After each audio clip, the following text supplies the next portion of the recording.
Washington, Reuters. U.S. President Donald Trump on Friday nominated Admiral Harry Harris, head of the U.S. Pacific Command, as U.S.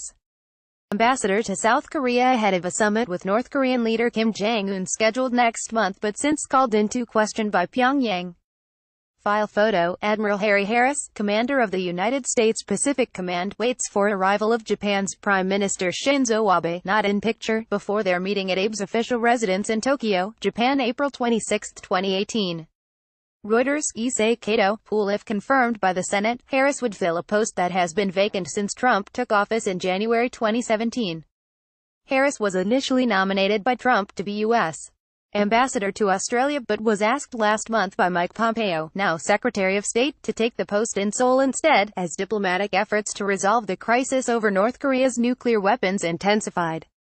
His formal nomination, announced by the White House, comes days after North Korea raised doubts about whether an unprecedented June 12 summit in Singapore between Kim Jong-un and Trump would go ahead, and Pyongyang called off talks with South Korea, whose president, Moon Jae-in, is due to meet Trump at the White House on Tuesday.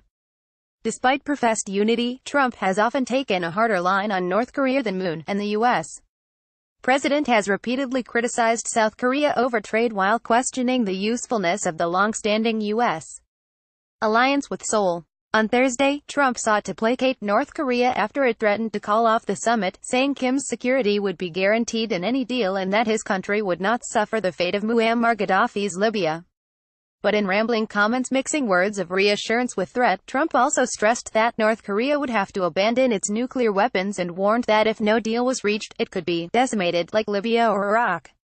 White House spokeswoman Sarah Sanders said, "Nothing's changed on that front," when asked on Friday whether there were any new developments related to the summit, which would be the first between the U.S. and North Korean leaders. "We are continuing to move forward and make plans," she told reporters, echoing Trump's comments from a day earlier. "And if the meeting happens, it happens. And if it doesn't, then we'll see from there." Harris, who is known for hawkish views on China's military expansion, told the U.S. Senate Armed Services Committee in March that Washington could not be overly optimistic about the outcome of a Trump-Kim summit and must go into it with eyes wide open.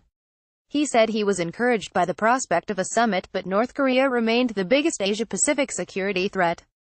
Pompeo told his Senate confirmation hearing for the post of Secretary of State last month that filling Seoul and a handful of other diplomatic posts required immediate attention.